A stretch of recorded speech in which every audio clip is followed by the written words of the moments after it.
Welcome into the Split Loyalty Podcast. I'm Cole, your diehard Royals fan, and with me, as always, is my co-host Garrett, the diehard Cardinals fan. Today, we're going to be talking about the AL and NL East and our predictions for the year. But first, let's jump into some news. As far as general news across the league, Danny Colomé, who was a crafty lefty that's been with the Twins the past couple of years. He's jumped around between the Rangers and I think the Reds. But he signed with the Red Sox a couple of days ago. I think that's going to be a big situational lefty that the Red Sox can kind of lean on. We've also got Chase Burns being sent down. He was supposed to be a big guy in that rotation for the Reds starting this year, but they didn't like what they've seen so far in spring training and sent him down. So yeah, I mean, we talked about the NL Central last week, and he was kind of the guy that I thought was going to take a step forward and carry that team until Hunter Green came back. But hey, listen, you just gotta say I know ball. The Reds, they're hitting the under. I mean, I'm not changing my entire opinion based on Chase Burns, but good Lord, man. What do you got to lose? Then, another PED pop happened. Johan Rojas got popped for PEDs. I believe that's his first one, so that'll be a half-year suspension for him. Little 80 gamer. It was originally reported by, let me get his name here, Evan Dralick. I think that's how you say his name. Reporter for The Athletic, reported that Miguel Rojas of the Los Angeles Dodgers got popped. It's a pretty big whoopsie. Yeah, guy that plays a little bit more. Yeah, pretty big whoopsie.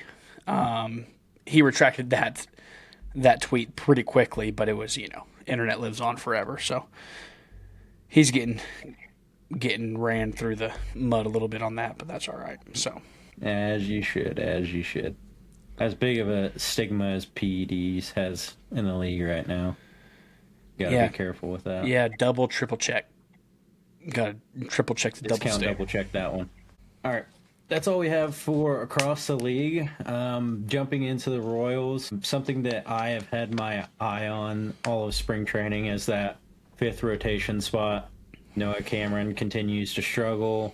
Ryan Burgett is struggling as well, but he has stuff numbers to back it up.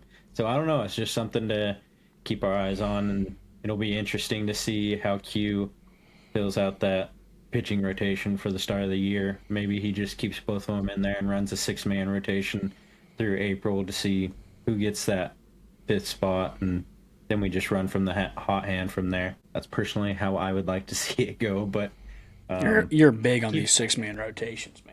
You're huge I'm not on big, them. But like if you have two guys that are similar in capability, obviously Cameron is more of the pitch to contact, keep a low ERA, keep guys off base, and Burgett's more of the strikeout guy.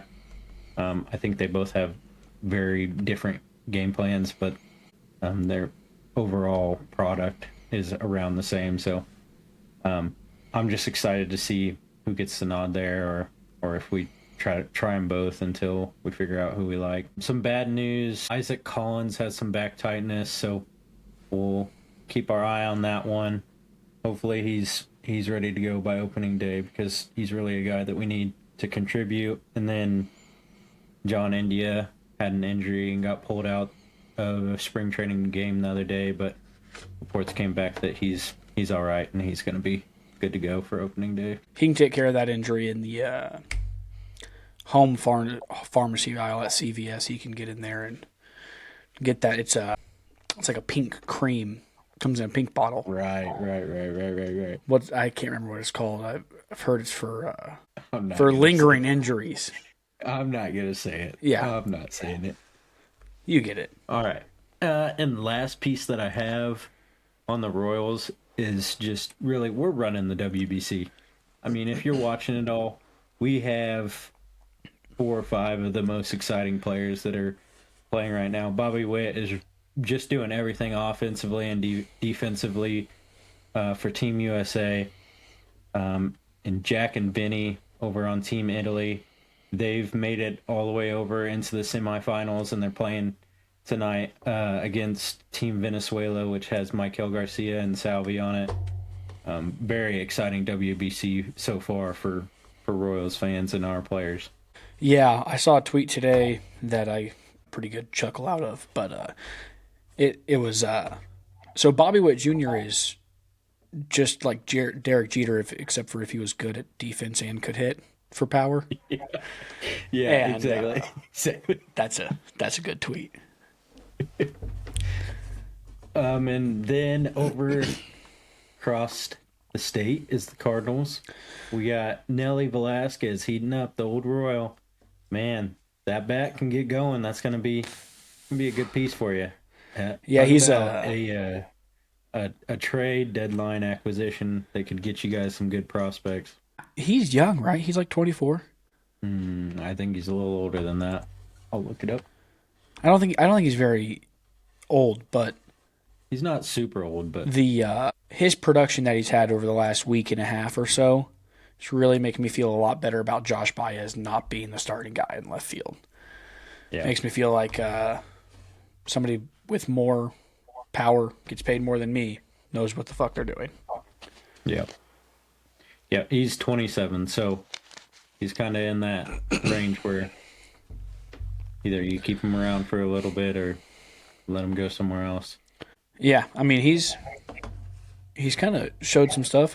I was looking today that he apparently was tearing up Double A and just has had a hard time staying healthy. And you know, if we can get some production out of him, I don't mind signing that guy to a 2-year stopgap deal. Get him in there, let him fill a spot where we can, you know, not try to rush some of these younger guys up. And ultimately, if you can produce, you can get paid and play for us. I don't really care, honestly. Yeah, it's like I said in a couple episodes ago. He's an exciting player when he's on the field, and he's going strong. But I think he just had some injuries, couldn't get it going again. So Yeah. Ivan Herrera is coming back this week as well. That should have everyone excited. Yeah, he's finally got the clearance to play. He is reports are that he's supposed to play tomorrow, at least DH for a couple innings, get a couple live at bats and see how that knee's treating him. So I think he's going to be limited to DH the rest of this spring training, just so we can make sure he doesn't do anything too bad to re-aggravate that knee, because we want to keep him on the field for as many games as we can, like we were talking about last week. So that wraps it up for our news. We can jump straight over into our main topic. So we've got the AL and the NL East. We're going to do predictions here. We'll just start off with the AL because that's what we did last time. We will go through the over-unders via DraftKings. So in the AL, in last place, the Rays are coming in at 76.5 wins. For a fifth-place team, that is ridiculous to have that many wins. Orioles in fourth at 85.5. So 4 teams are going to be above 500, according to DraftKings. Red Sox at third at 87.5 wins. Blue Jays at 88.5 wins. And then the Yankees at 90.5 wins. take it away. All right. These are always fun. I don't really know what to do in the AL East. The Rays are just like, again, it's like the Guardians, where it doesn't make any sense. They shouldn't be winning games, but Kevin Cash has them in games every single year, and you kind of just shake your head. Like last year, they started like 13-0 or something like that. Or was it 2 out of years ago? nowhere. And it's like nobody expected this, but I had the Rays in last, though. I think this division is too stacked to say that they can play their small ball and still compete. In fourth place, maybe a little surprise here. I have the defending runner-up champions, the Blue Jays, Hang on. Uh, Explain to me what yeah, a runner-up champion is real quick so I can... the runner-up champion, the one that the AL pennant winner. The runner-up champ. Okay. It made sense in my head. Okay. I'll go with it. I'm not sure what the hell it means, but I have the anyway. Blue Jays regressing a little bit. I think they had a lot of things go right last year, and I don't know. I don't think the acquisition of Dylan Cease really helps them that much. I think it's a big name, but I don't think it's that big of a player for them in the long run. And losing Bo Bichette in a lineup that needs contact, like they're a contact first type team outside of Vlad, and really he is too. He's still hitting 300 plus with 30 bombs, but in third place I have the Orioles. I think this team is very young in spots, and then they added in Pete Alonso, who will bring that veteran presence and a lot of power to that team. I think if their pitching can kind of hold down the fort, this team can win a lot of games. Second, I have the Red Sox, and then first I have the Yankees. I think the Yankees, I'm not really impressed by their lineup. I think their pitching is mid-tier, but they've shown year after year that they are regular season merchants. They can win games during the season. I think Garret Cole comes back and he's as good as ever. I think that's what that team still had 90 plus wins last year, and they didn't have Garret Cole for most of the year. Yeah, 94-win team. So that's my predictions. The Blue Jays is really the only stunner there in the lineup. I think they're just due for a ton of regression. And I'll pull up the projected lineups here so we can get a little look see things as you call out your teams. Yeah, we are very similar in the AL East. Looking at these teams, I got Tampa finishing in last, and it's not necessarily a knock on what Tampa's doing. I think they're really close, actually. I think they're really getting a good foundation, and they know how to win games. They do it on a budget every year, and I think they're very close to being the division winners, but it's just not this season. McClanahan being back this year is going to be huge for them. Getting that guy back on the mound and pitching every fifth day is going to be massive. That's a guy that you can really build an organization around. Yeah, I mean, these top three starting pitchers are solid. Like, they're going to give you 160 innings of very solid ball.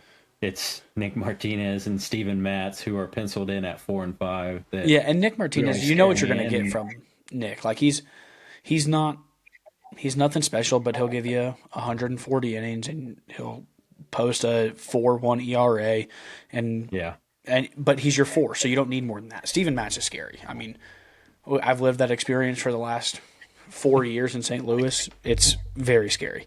But I think Griffin Jackson, the bullpen, is actually a huge addition, and that guy was great in Minnesota when he was there. But there's just not a lot of depth top to bottom on this roster that I saw, and it kind of has me a little nervous for them being able to compete against some of these. I mean, the other teams in this division, because this division is pretty loaded, honestly.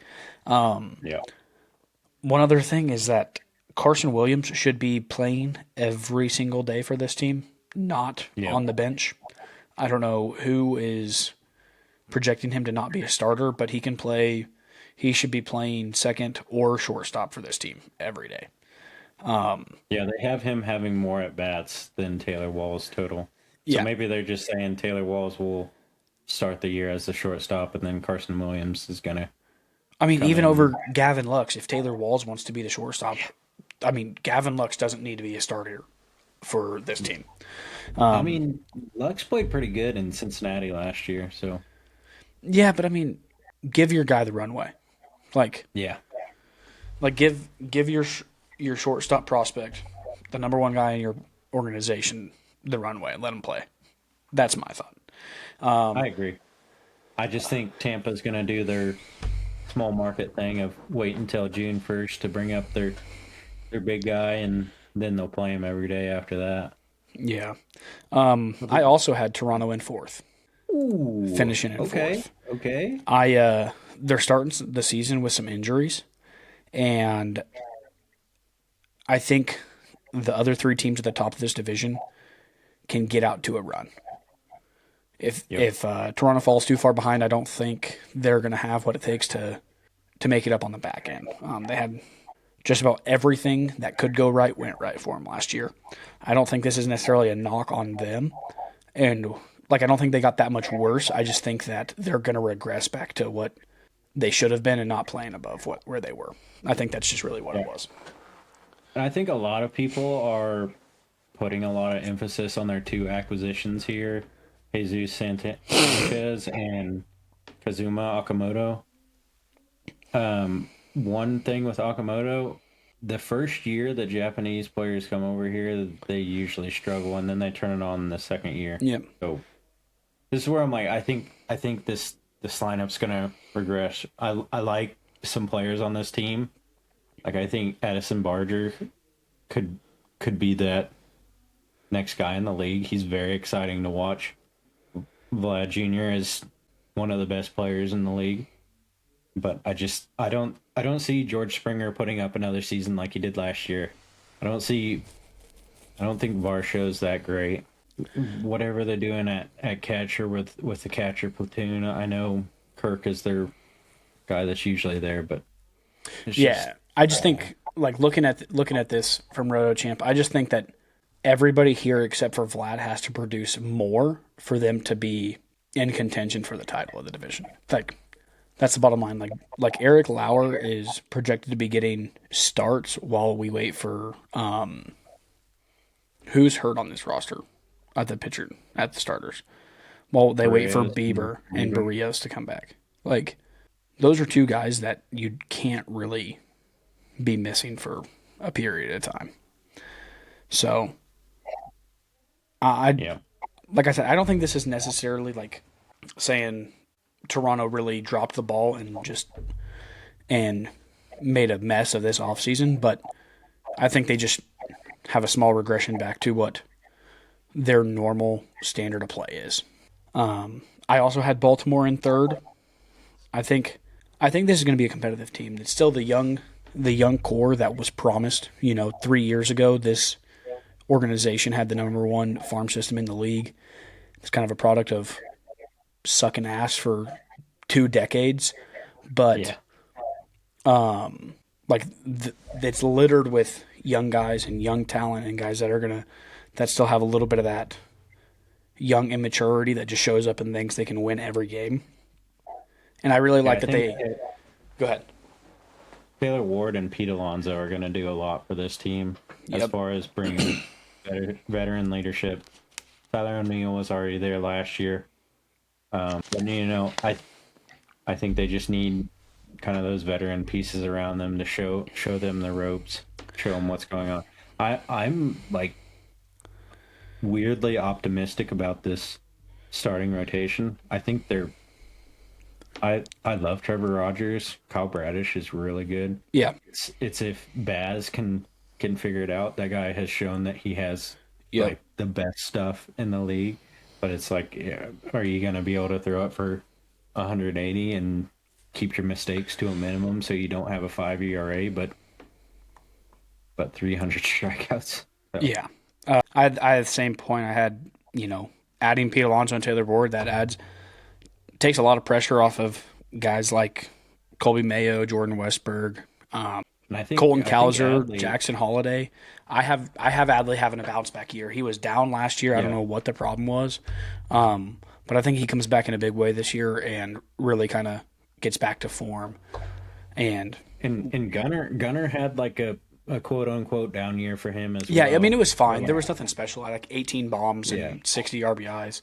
But he what you would expect out of him is probably a little bit more. So I mean he was still a 280 hitter, but he only had 18 bombs, and so it's a down year for him as well. But I think he's got more protection this year in the lineup, so I think that probably helps him Yep. see better pitches and allows him to kind of get after it a little more.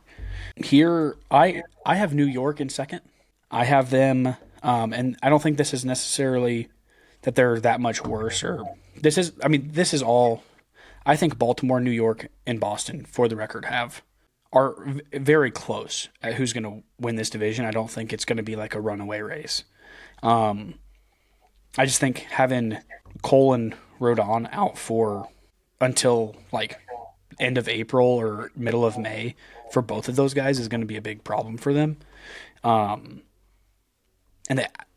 don't see the depth enough that, like, if they have a real injury or, they got to start putting guys off on off days, like, I just don't think that's going to be a good situation for them. 162 wears on everybody, and I just don't know that this roster is built for the long haul.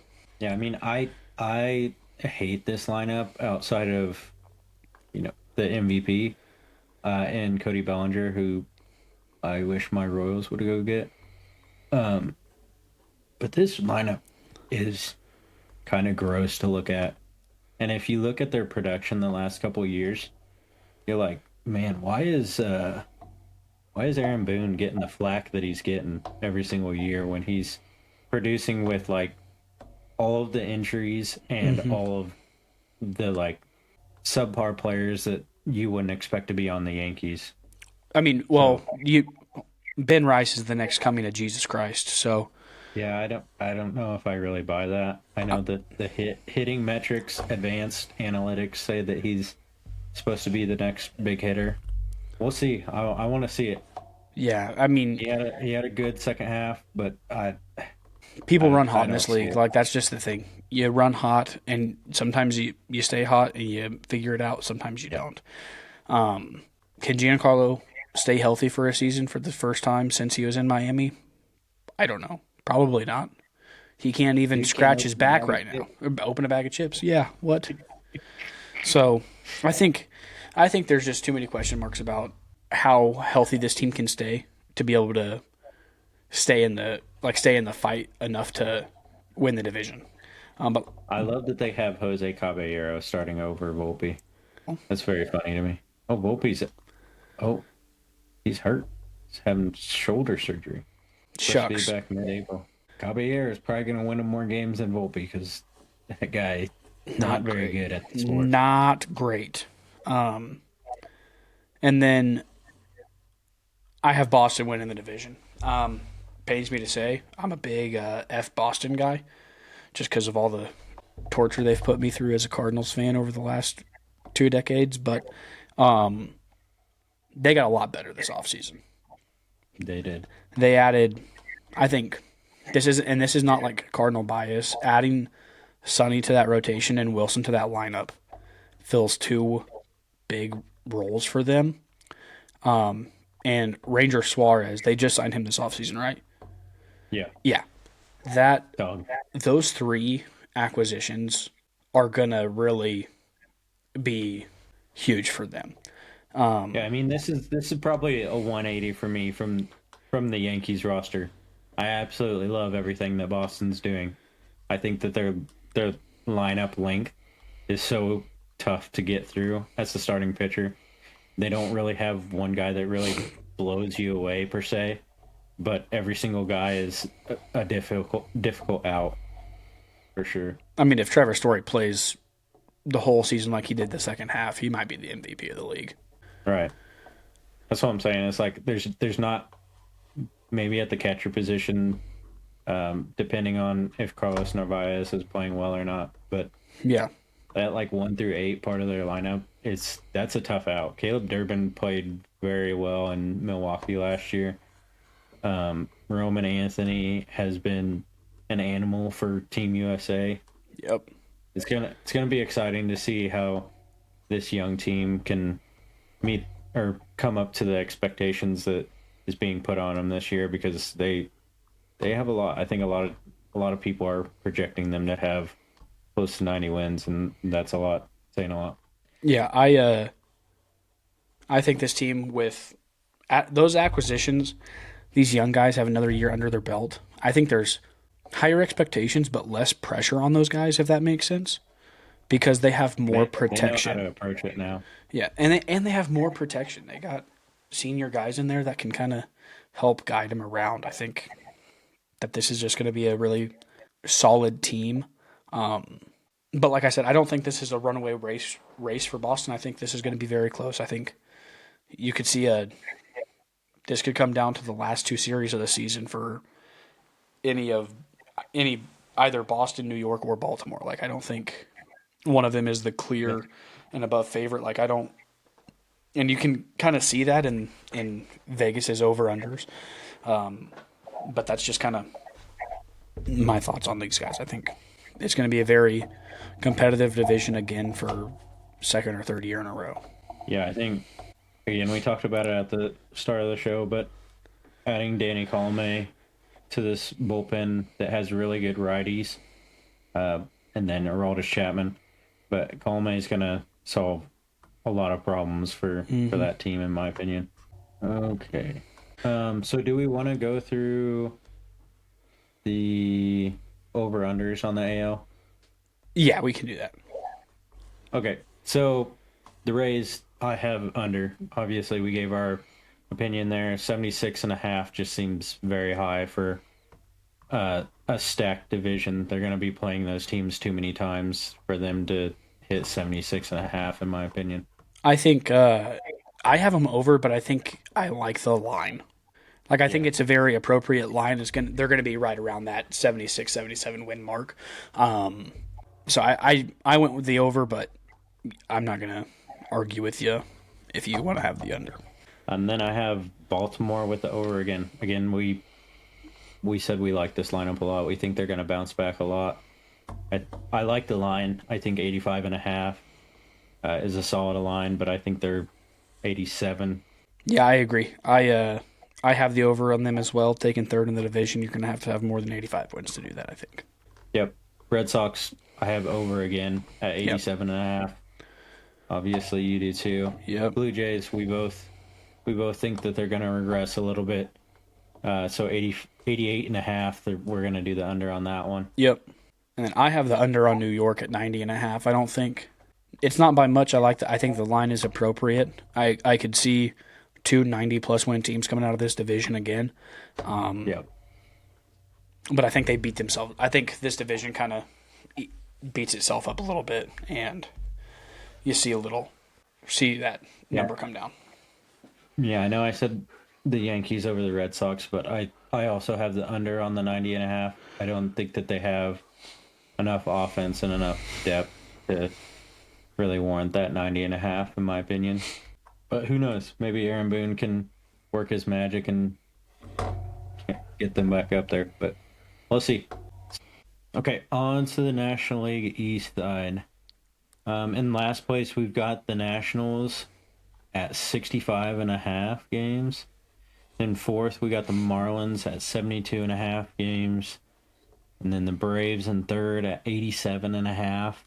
And the Phillies in second at 89.5. And then the Mets winning the division at 90.5 games. So I went first in the AL side. Why don't you go first in the NL side? Sure.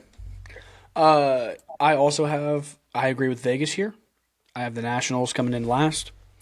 They have Miles Michaelis in their starting rotation. I don't know what else needs to be said. That should pretty much sum it up for everybody. The top half of this lineup is going to be fine, I think. I think that James Wood, CJ Abrams, Dylan Cruz. These guys are going to be these guys are going to be fine. 6 through 9, 5 through 9 could be a problem. It just feels like this team is like, who are going to be cornerstone guys that we're going to keep around for a very long time, and who are we going to try to get a Juan Soto deal for them? And I don't love that. I mean, this team is just, since the World Series run, it doesn't feel like this team really has much of a direction or a purpose. It's just kind of like, well, we'll throw a bunch of shit at the wall and see what sticks. And so I don't have high hopes for this team. I have Miami in fourth. I expect them to take a step forward from last season, but it's just too strong of a top half of the division for them to really be a serious contender. I think they're finally starting to come out of the train wreck that was kind of bestowed on them when Jose Fernandez died and they sold off the entire organization to get a new situation in there. Thanks to, I mean, part of that's at Jeter's feet, but I think this team is really kind of starting to put it together a little bit and getting to see some of these young guys come around. Hopefully if we can get a resurgent season from Sandy, and if Chris Paddock shows up and plays ball like he has before, I think it gets very exciting. And if Yuri Perez can break out and really show up and be a 1 or a 2 for them, it'll be exciting for them. It's a shallow roster though, and I don't think they can afford a major injury. If something big happens, the season goes downhill very fast. I have the Braves in third. I think missing Sean Murphy and Cam at shortstop until middle of May is going to hurt a lot. Those are big positions that they're missing, but I think it affects them negatively. They got a strong starting lineup, but they can't afford many more injuries. If they get hurt, it's going to go downhill quick, I think. Could be a close race down the stretch, but I just think there's a few holes in that lineup right now anyway. So I have them in third. I have the Mets taking second in the division. And it's not like this isn't like, oh, they lost by 7 games. It's close race. I just don't know that the rotation has as much as Philly does. I'm excited to see the infield that was built basically on 100% hitting stats and fuck off the defense. Just like I was at the front. Yeah. I mean, you got Jorge Polanco playing first, who it'll be, I think maybe he's got like 30 games under his belt in his entire career at first base. Tell him how easy it is, Wash. Yeah, it's extremely hard. Bo Bichette's playing third base, and if he doesn't fix his feet, he's going to be a nightmare over there. Man. Oh, it's so tough to watch. And, I mean, Marcus Semien, he's been at second base for a while now in Texas, but he'll be fine. But I just don't know about this roster. I like Lou Bob being up there. He's exciting. I want him. He deserved to be in a big time city where he can kind of let himself go, and now he has protection, so he's not got the weight of the world on his shoulders. And maybe we see that 2022 Lou Bob come back out where he was threatening for a MVP. Man, I got Phillies winning the division. I love this lineup. I love that they added Adolis. I like Brian De La Cruz, and I like Dylan Moore off the bench. Those guys are both strong young players that can fill a lot of spots for them. I think their rotation is strong enough as it is, but you get Wheeler back in the middle of April. You're going to continue to run. And I think Christopher Sanchez takes a step forward and really is a great 1-2 punch with Wheeler and Sanchez. And then you got Nola right behind him coming to kick your ass the next day. Sanchez was like second or third in Cy Young last year. Yeah. He was an animal last year. Yeah. So I really like that team. Schwarber scares the shit out of me, but since he's gonna hit 230, he's gonna have 50 bombs. Yeah, and I know what you're getting. You know what you're getting, but having 260 strikeouts at your 2-hole is scary for me. But then you back it up, you got 50 bombs. Who gives a shit? So he's kind of been on this trajectory been on this game plan, this method for 4 or 5 seasons now since he got to Philly. And I don't know if there's something special in the water in Philly or what the deal is, but I think we're past the point of like maybe it was just a fluky little run. I think this is just who he is. I think he just drops dick and strikes out. We're going to do the same thing. Yep. Yeah. Okay, so that's your 1 through 5. I will give mine and it starts showing the lineups and the projection or the rotations as I go through. So again, I agree with you with Washington. It's really sad to see C.J. Abrams and James Wood fall into this really like not giving an effort at all by ownership. Like this starting rotation, you should be sent to prison for having this starting rotation. Yeah. I mean, I don't know. Fucking Patrick Corbin might have been an upgrade from some of these idiots. No kidding. But yeah, I think CJ Abrams and James Wood are two of the most exciting young players in the league right now, and they're just brought down by the whole roster. And the Nationals are already saying this offseason that they wanted to trade CJ Abrams, and I'm just like, come on. This is what the Royals did when we went through our rebuild. We would get a guy that we could build around, and then we would just trade him right away.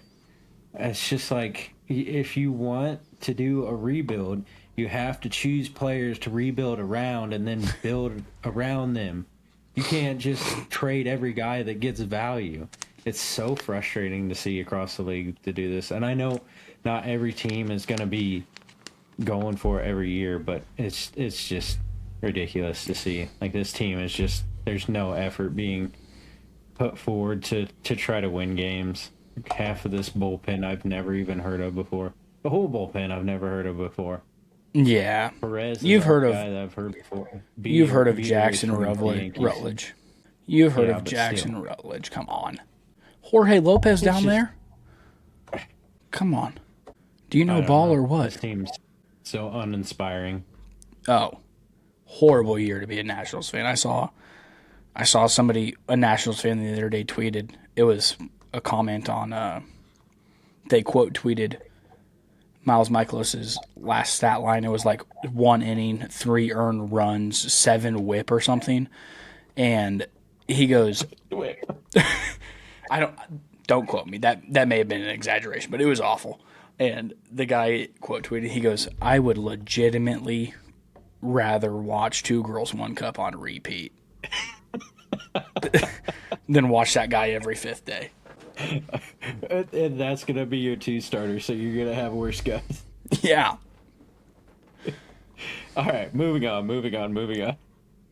Miami.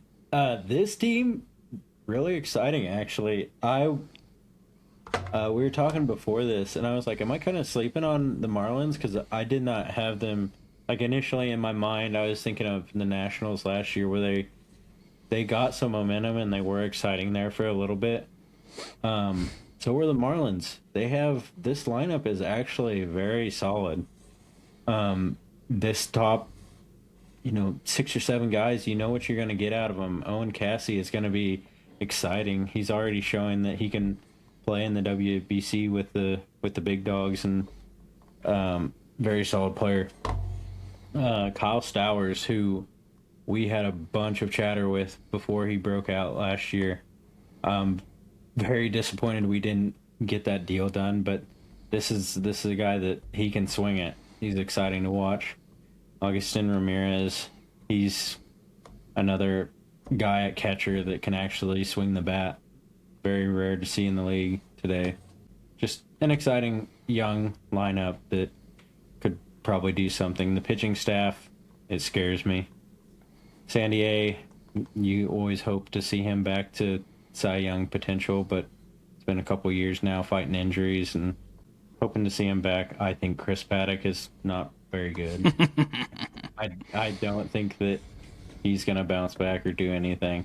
I haven't given up. I think Max Meyer is very good. Yeah. They let him pitch a little bit last year and then send him back down. They were kind of doing the Tampa Bay Rays thing, where like a guy succeeds and they're still going to send him down, so I don't really understand that. Yep. I like Max Meyer. I like Braxton Garrett. I think those 2 guys are solid arms in their rotation. There's nothing to be too upset about in their bullpen. Anthony Bender, Peter Fairbanks. They got some guys that can get some solid outs. Yeah. John King, he came over from St. Louis, He was. Uh-huh. I mean, he's fine. He'll get you what you need him to. And then, can you scroll up for me? Nope. Andrew Nardi, didn't he have a pretty solid season last year? Andrew Nardi. That name does ring a bell. Let's pull up. Oh, I can't pull up last year's. Let's see if this works. Are you? It's showing something. Yeah. I mean, 53 appearances, 3.57 ERA. Not too bad. Solid pitcher. I like this Thomas White guy too. I think he'll be solid. Might be MLB The Show talking to me there, where he has a prospect card that was pretty good, but I've never based an opinion based on a MLB The Show card. I've never done that. Next team, we are the same so far. I got the Braves as well. Very exciting lineup. They got star power. They've got power in the bats. Ronald Acuna can be a perennial MVP if he gets it going. I don't know. They just struggling with injuries. I don't think they've got the depth, like you said. Pitching staff, again, can't stay healthy. They've got Mr. Glass himself, Chris Sale, who has been healthy for them and been very good the last 2 years. But just a ticking time bomb, in my opinion. We'll see if Reynaldo Lopez does it again. He pitched very well for them last year. I don't know. Again, I think this is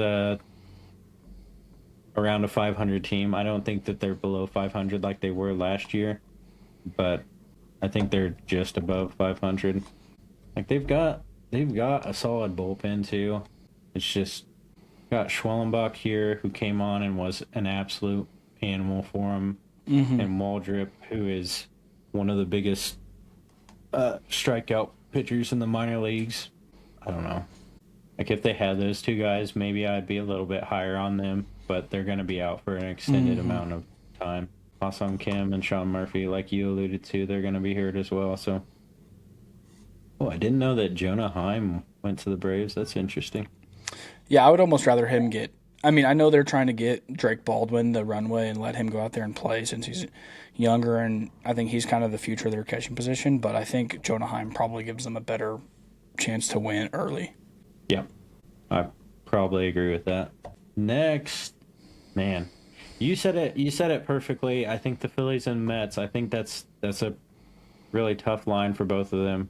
I think they're both probably where I would have them at. I think that's a very close race. I think I have the Phillies in 2, though. I have the same exact standings as DraftKings has it.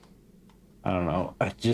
This lineup's aging, and it's, do we think they're going to get it done for another year? Adolis comes in. He's kind of the same hitter as a lot of these guys are in this lineup. Low average, but can hit nukes. I don't know. Or maybe not like a lot of guys in this lineup, but like Schwarber. I think this team is going to regress one of these years, and maybe this is it. They're getting a little older. I am very scared of Taijuan Walker getting consistent starts in this lineup. It's one thing having... I mean, he's not going to be Walker there. is not that good. No, but he's not going to be there that long. Like, yeah, Wheeler will replace he'll him, be back still. super soon.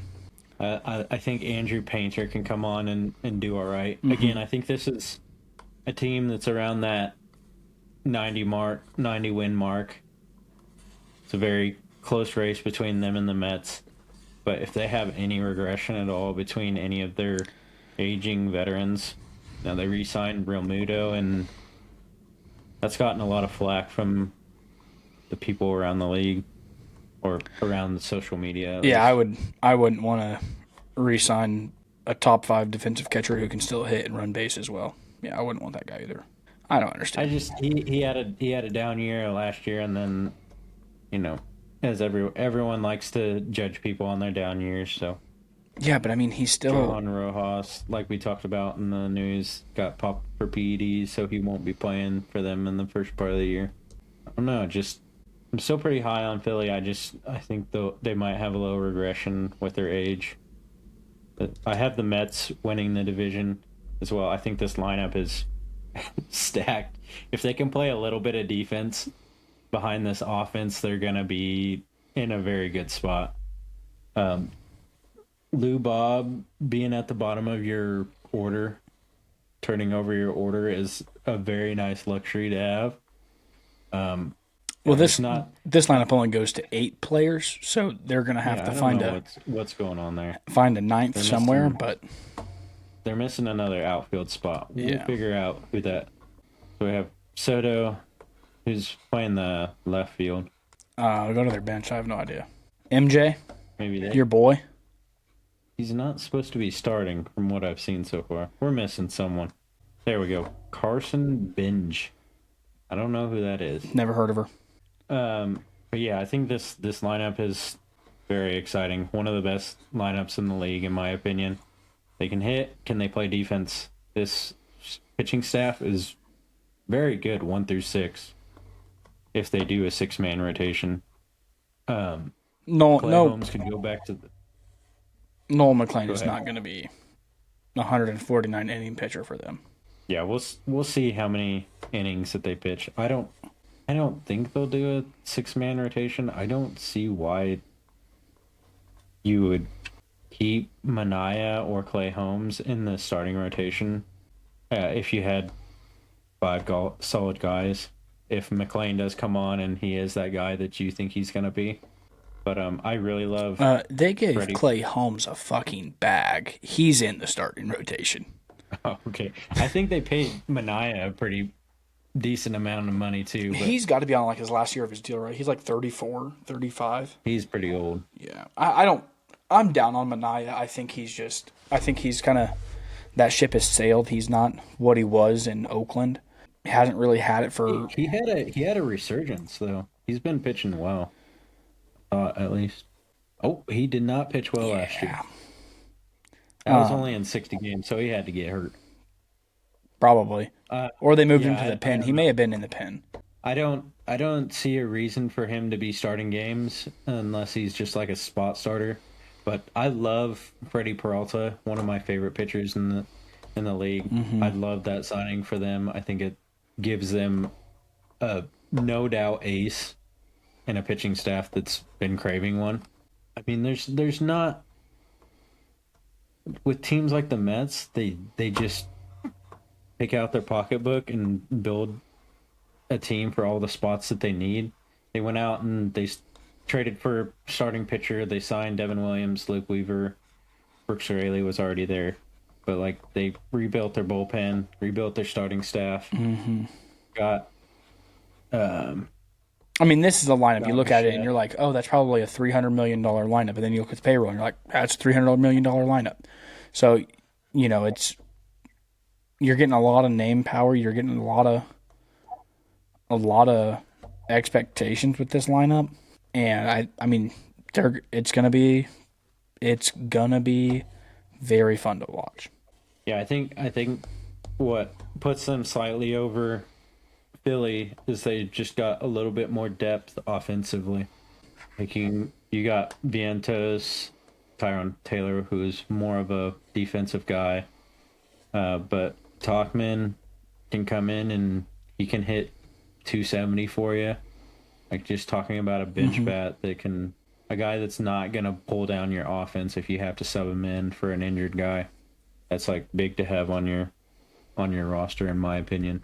But yeah, Yeah. now we can go. I think Mark through- Vientos is going to be an everyday player for them, or he should. He should be playing over Brett Beatty, in my opinion.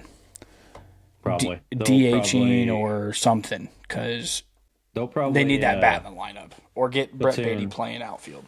They'll probably platoon those two Yeah. if they don't put them in the outfield. So for over unders, we can start at 5. Nationals at 65.5. I have under 65.5 is You're talking A like lot of White it. Sox numbers. yeah. I didn't. Their pitching is so bad.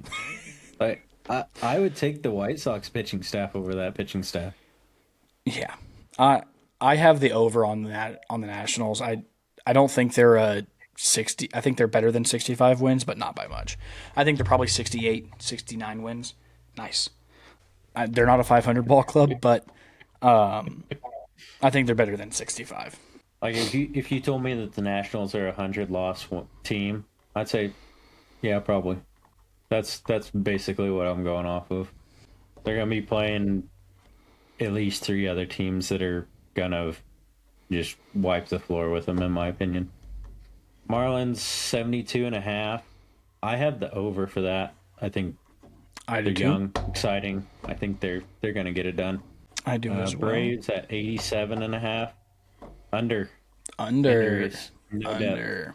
depth. 2 Phillies 89.5. I have the under. I don't think they have the depth. I think they have a little regression as well. I went over. But Okay. I also think they win the division. So first. Then Mets at 90.5. I have the over. I think they've got too good of a lineup, top to bottom, or roster. Moreover, I took the over as well. I think this division pops out 2 90-plus win teams. So, All right. So that does it for our main segment there on AL and NL East. Let us know what we got wrong, what teams we're sleeping on, or maybe what players that are going to have an impact that maybe we skipped out on down below in the comments. So now, let's start opening some packs. that's all you. I slacked today. I was running errands and forgot to grab a pack. No, you didn't. I did. I'm all out. Tapped. All right. So you can open them, and you can enjoy the show then. You can have an audience of 1, live audience of 1. You didn't get you a ring light, son. I got one. It's just I need to find a way to mount it. Victor Robles, I like that guy. Who the fuck is that? Troy Johnson? Troy Johnston. It's not a real name.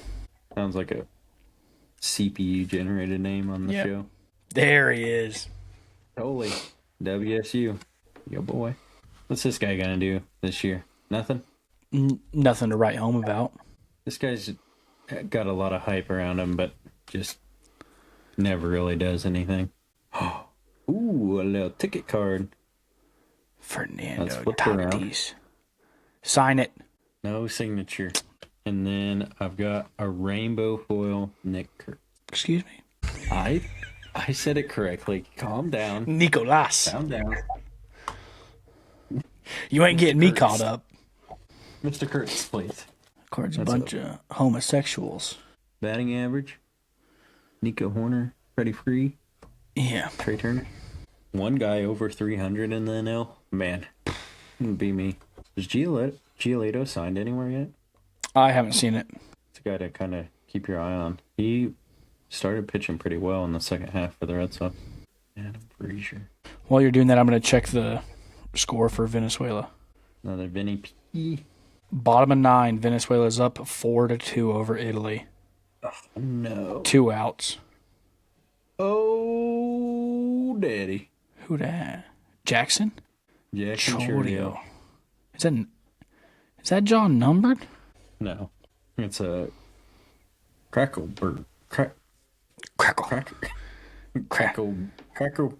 I can't fucking say it. Jesus. Crackle. Jesus. All right, I'm gonna stop trying. Crackle board. Jeez, I still can't say it. I thought you were going to say Cracker Barrel. Yep, that's what was coming out of my mouth. Talk about a guy that just never met expectations. He got a fucking bag, though. 8 years, $70 million or something. He sucks. Yoshinibo Yamamoto. Pajes. Tigers. Ooh. That's a fun card. Bang, bang, bang, bang, bang, bang, bang, bang, bang, bang, bang, bang. I like that one. All tops team. Josie Ramirez. Venezuela got it done. And then Juan Soto. So 2 pretty good cards out of this pack. Well, I guess 3. You count the Nick Kurtz. Yeah. Mr. Kurtz. Sorry. Mr. Kurtz. Nicholas. All right. Oh, and I got the ticket. Ticket one. Now it's time for everybody's favorite game, where we both look like a bunch of dipshits. We're gonna do better today. That's right. I'm speaking into existence. You think we look stupid playing Statpad? Wait until you see us play Immaculate Grid. Good Lord. Maybe we'll do that one of these days. So we've got the category of ERA today. So for our first one, we've got anyone in the MLB that was born in the Dominican Republic for the 2025 year. Next category, we got anyone from San Francisco from 2020 to 2025. Then we've got a National League pitcher awarded a Gold Glove in the same season from 2015 to 2025. Then we've got a Baltimore Orioles pitcher from the 80s to 2025. And then we've got an American League pitcher that played in the ALDS in 2024. Can that just be Garret Cole right off rip? They play against the Guardians in the AL. Who was in that ALDS? It would be Royals, Yankees, Guardians, and... Sure. I don't remember. All I know is that the Yankees were there. Garret Cole's always a real safe option. Did your Royals have anybody that was just blown? Reagan was low ERA. Lugo was even lower ERA. Oh, that's right. Lugo was like a Cy Young guy that year, right? He was like a 2.13 ERA, I think. Let's run Lugo. I like Lugo. We'll do it in the name of the pod. Not good. Not good. My memory did not click on well. it. Emmanuel Clase. Okay. We're doing relievers. 50 innings. This is a bunch of horse shit. Okay. I misinterpreted the rules. Where do you want to go to next, boss? Who are some Dominican pitchers? Luis Severino. Who pitched last night against USA? Camilo Duvall, David Bednar. Both those guys had horrible ERAs last year. Who had Bednar's white? Bednar pitched for USA, sorry. Is Felix Bautista Dominican? He was hurt most of last year, wasn't he? I don't remember. I just know he's a stud. Because Yenner Cano was pitching. Yeah. Or was closing games for him most of the year, I'm pretty sure. Who else started games for the Dominican this tournament? Sandy, but he wasn't that good last year. Severino was horrible too. Mm-hmm. What's the Milwaukee Brewers closer? Uribe? Oh, Abner? Yeah. I don't have any memory of him being that good. He's got a sweet card on MLB The Show this year. Isn't it? Logan Webb in 23 for the Giants. I'll take your word for it. Right? Hang on. Don't quote me on the year, damn it. I'm really good about being 1 year off. He's always been solid the last couple of years. I like 23. I can't talk myself out of it. Mother! It's all the freaking relievers, dude. Yeah, we're getting screwed by relievers here. I can't think of anybody else. Nice, dude. Nice. Fucking reliever ass bitches. Randy Rodriguez. Never heard of her. Duran. Wow, Duran really picked it up when he went to the Phillies. Ah, Dennis Santana. I should have remembered that one. All right. National League awarded Gold Glove. That should be a starter. That should be a starter. Wainwright's in there somewhere, like 17 or 18. Maybe Michael Walker's in there too for the Cardinals, but that may have been 14. Greinke should be in there too. Greinke for the Dodgers, one of those years. Yeah. Trying to think of other teams that take fielding seriously. Zach Gallen didn't win it in 23 when they went to the, or 22 when they went to the World Series, right? I have no idea. The Gold Gloves and Silver Sluggers, I couldn't tell you for anybody. I think we go. I just know Greinke is really good. Yeah, defender. I think always winning the Gold Glove. Greinke or Wainwright is what I would pick. You tell me which one you want to shoot this National League so it falls on your shoulder. Let's go Greinke. I think he was better in LA. 15 or 16. I think 16. Oh my God. No, no, no, no, no, no, Dude. no. If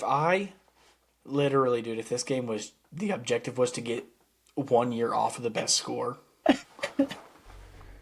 Oh my god.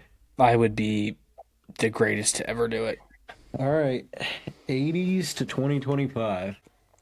Well, Jim Palmer could be in this at the end of his career. Oh, we got relievers, so Felix we could Bautista, go back to Felix. Yeah, Darren O'Day, Zach Britton. you gotta know the year though. There, I'll throw a dart on the wall for any of those guys. Bautista was pretty good in 23, is what I remember. Yeah. I want to say Zach Britton was like 2018 or 19. Do we like Britton? I mean, he was a fucking stud.